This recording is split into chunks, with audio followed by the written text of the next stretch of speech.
Hello everyone, Earl Henderson, Primordial Defense. Thank you for watching. I have another Monday quarterback video for you.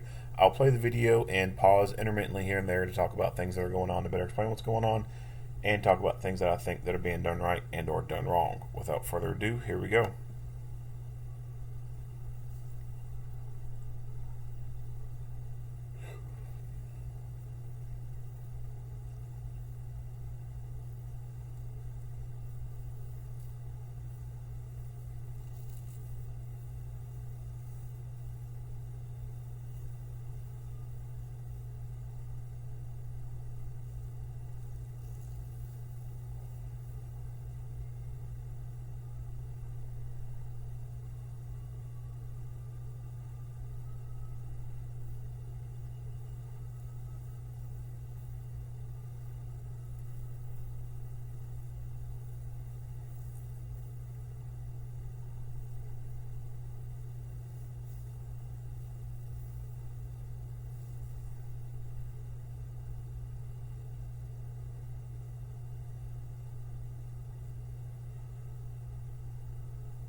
Right, finally.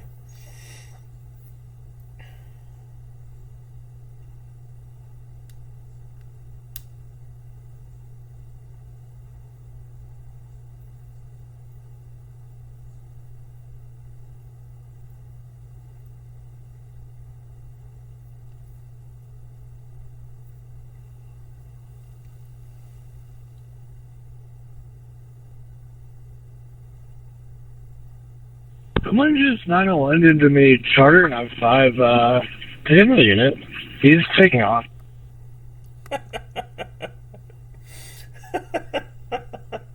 let's, let's hear that again.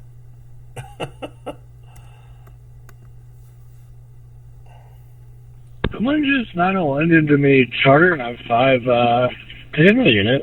He's taking off. That sounds. That don't even sound like a cop. That sounds like a stoner.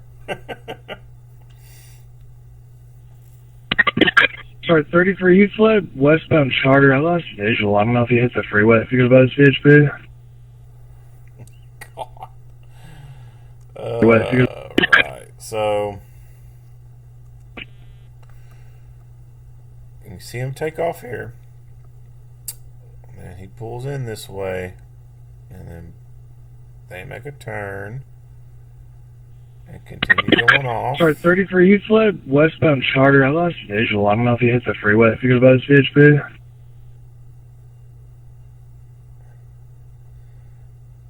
Like that is... Charter, I lost... Sorry, 30 for you, Flip. Westbound charter. I lost visual. I don't know if you hit the freeway if you... Lost visual? He's right fucking there. Like, how the hell do you lose visual?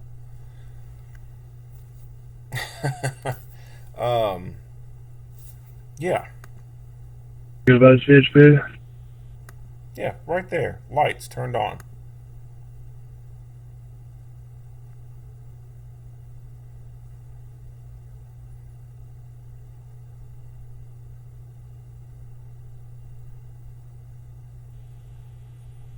Yankee 45.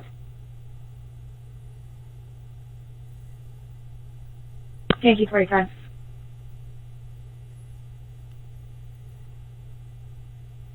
I just saw a gray vehicle blow the red light at Fresno and Charter going westbound, almost to the bridge now.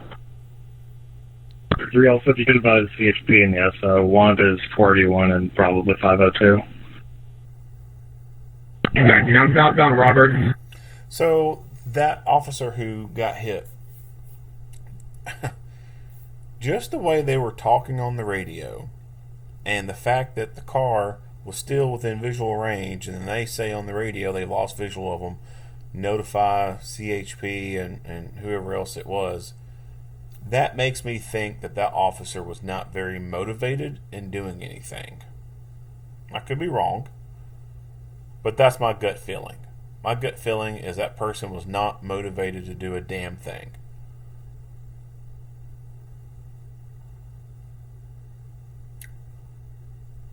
And based off that, my gut feeling too is that this person may not do a whole lot. May not press the issues on a lot of things. Probably lets more people go than they ticket and arrest. The K9 guy, on the other hand, he's a cop's cop. Alright, guys, up the one. I'll car Sigma 900 for T19 southbound. Like the fucking K9 guy. Boom. He comes in and gets shit done. Robert. 19 and a half. Southbound Roberts at Rollerston. Eastbound Rollerston. Speeds at 42. No traffic, no bed. Yeah, looks like we're coming up to a dead end here. Units en route, copy. Rollerston and Roberts. Hands up! 19 is ramming me. Alright. Back this up. So he's a right-handed person. 19 is ramming me. He has transitioned his gun to his left hand and is seemingly looking as though his gun is pointed at his right hand. But he's using his right hand to key up the car radio. Not the biggest fan of that. He does have a remote mic on him for his portable radio, and he does end up using that to talk in this video. Personally, I think he should have utilized that to do the radio communications instead of transitioning his fighting tool from his dominant hand and then trying to key the radio from over here. Now, I've talked about this in other videos before. It's normally just the ones where there's pursuits going on. And I've talked before about how I think these auto manufacturers for police cars need to install wires and hardware into the steering wheel for a PTT, press to talk. They've already got buttons on there for controlling the car stereo volume, cruise control, changing the radio station, changing the discs or the track on a CD or a USB, whatever. Bunch of little buttons right there. Why can't they add a button that you can use to hook up to your mobile radio. I think that would be the cat's meow. And have a microphone installed up in the ceiling, similar to how there's microphones in cars already for hands-free talking. You have your phone Bluetooth through the car, and all you gotta do is talk out loud, and the phone call comes through the car speakers, and your voice is picked up very easily.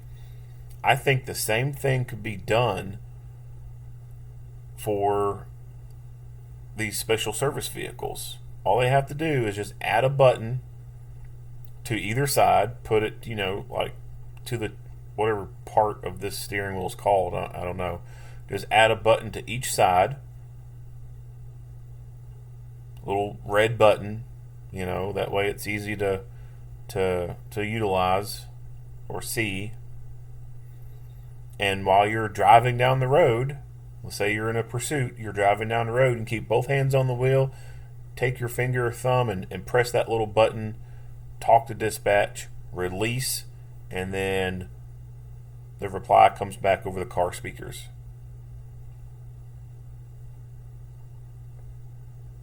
Or if it doesn't come through the car speakers, you can have it set up to one of those remote speakers for Motorola.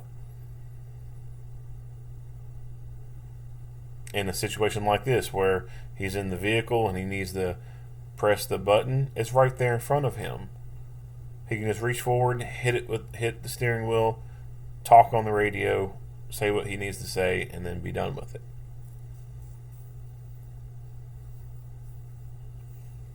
Really think that the auto manufacturers who produce special service police vehicles need to look into a steering wheel radio push to talk future. Just have the wire running down to the middle console, and then the agency, whenever they put their radio in, they can splice it in, do whatever they need to do, and it's a more simple, safer solution for two-way communications while driving a car at 100 fucking miles per hour.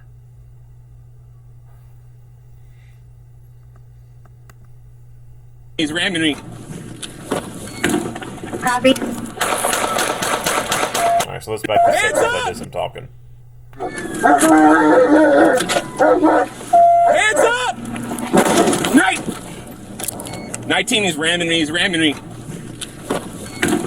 Copy.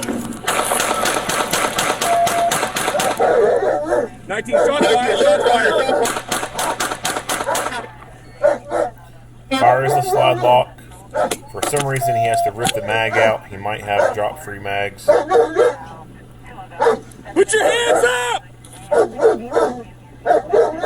Hands up!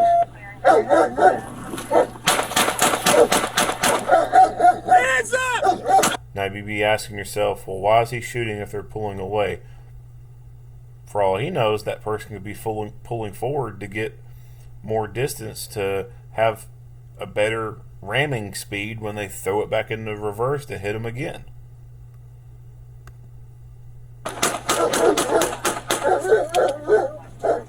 Shots fired again.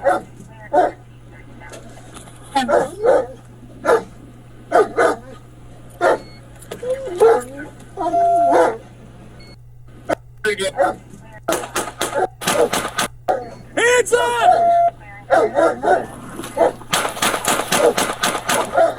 Hands up! And then, why did he continue to fire here? Well, who's to say that this person isn't going to cut the wheel and start driving towards him? And some people ask the question, why is he even shooting them at all? They're in a car. He's in a car. Vehicles can be weaponized. There have been people who've gotten in vehicles and drove through crowds of people on purpose to injure and kill people. There's a reason why people don't walk out in the middle of a busy freeway. A vehicle will fucking kill you. That's why you don't see kids playing street hockey in the middle of the interstate. It would kind of wipe the whole fucking team out. That's why sidewalks ended up being invented.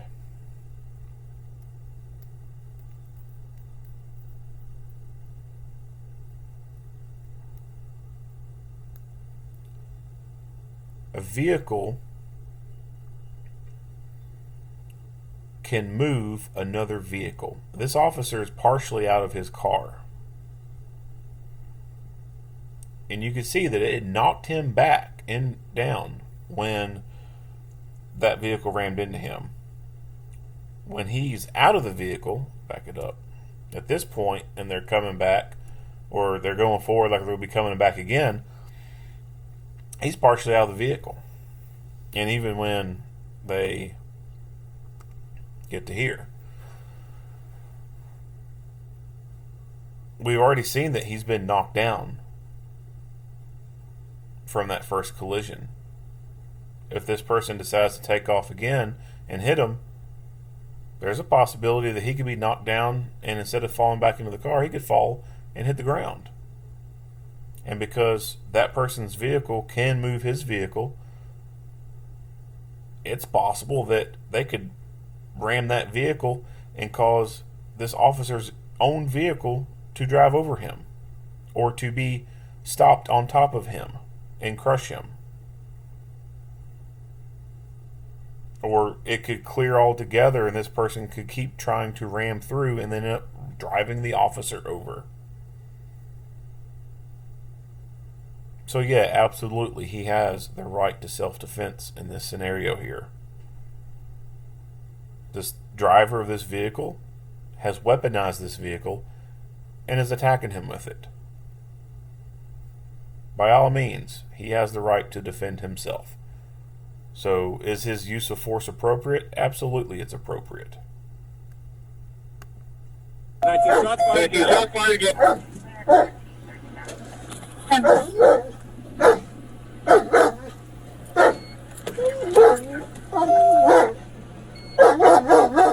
Got one down.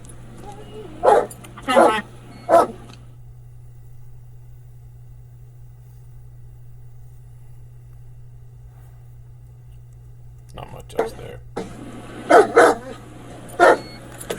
So this dude is in, he's in an old ass Crown Vic. It is February 2022. Crown Vics were stopped being manufactured in 2011. So this is an old car. And it's still in service. You'd be surprised about how many agencies out there have these old ass cars, which to me debunks the bullshit myth that police are revenue generators.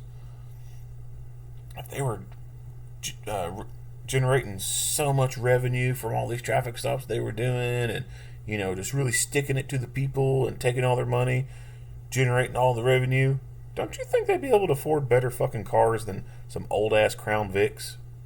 Don't you think they'd be driving around in the latest model Dodge Charger or Durango or nice big ass Tahoe or F-150? I mean, if they're generating the revenue, making all that money, wouldn't that make sense?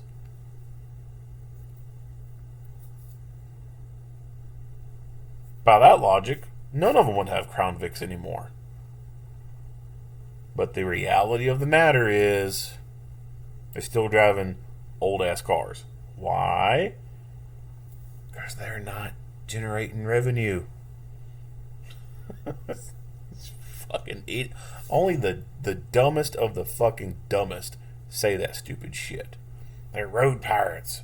They're getting money from people. Durr. You're fucking retarded. Ugh. Now that his vehicle has been smashed, one of two things is going to happen.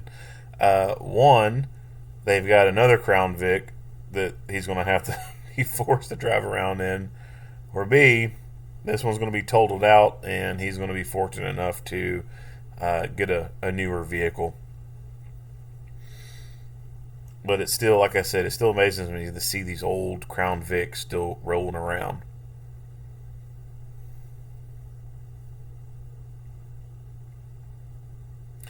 Now this person, I said is an older woman. I can't remember the age or anything like that. Like, what was up with this person? I have no idea. I don't know what was wrong with them and why they decided to do what they did. They were driving the wrong way on one street before they pulled onto that road and then hit the officer. So it could have been that this person was doing a suicide by police. I mean, that's a possibility. I don't know if that would be accurate or not, because I just haven't read a whole lot into this case to know more about the people involved in it. It could be that the person was older and was experiencing some kind of medical issue. You know, they could have been, they could have been diabetic and was experiencing a diabetic episode where they weren't thinking clearly. If a person's sugar drops, they can act a little odd, and there's actually been quite a few people across the world who diabetic and they get pulled over and they're going through an episode and police think they're drunk, because that happens. The symptoms of them going through their episode mimic some of what you would see in an intoxicated person. So there's been people who've been pulled over, police thought they were drunk, took them to jail, put them in the drunk tank to sober up, and then they come to check on them and they're dead. Why? Because they didn't get any medical aid for their diabetic emergency, because everyone thought they were a drunk person. So that could be the case. This person could be having a diabetic emergency and just isn't thinking clearly, is, having the altered mental status. They could have dementia if they're old enough. I don't know how old they are. Or it could just be someone who said, fuck it, I'm going to do what I want to do today. I'm going to ram this damn cop car. And, it could have been, too, also that they were trying to slide in between the two vehicles, misgauged the distance, thought they could make it, hit the cop car, and was like, oh, shit, I just ran into a cop car. I better take off. And it could be something as simple as the person was trying to flee and evade the scene and get away from them because they didn't want to be held accountable for their actions. There's that. So there's a multitude of different reasons why this person did what they did. I just don't know for sure what it is. And obviously no one can ask that person, hey, what was your problem? Because they're dead. Now, obviously, if it was something like a diabetic emergency or something like that, I'm certain that would be ascertained during the post-mortem examination, but obviously nothing of it was released into this video, or no one had released any kind of information like that that would be in this video. And then again, that information that could be there, it could have been released after the video has been released, because it can take a while for lab results and stuff like that to come back. And so this agency could have already released everything before they had all the facts, which happens sometimes. And then that information came out later, and they just obviously have not erased this video and redone a video to add that supplemental information into it.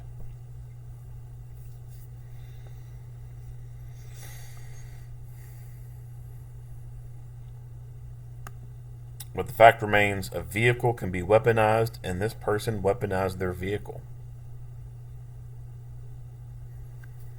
Not much else to say about this video. If you like what you hear and see, go ahead and give me a like and a share. If you have not already, hit the subscribe button and stay tuned for more Monday quarterback videos.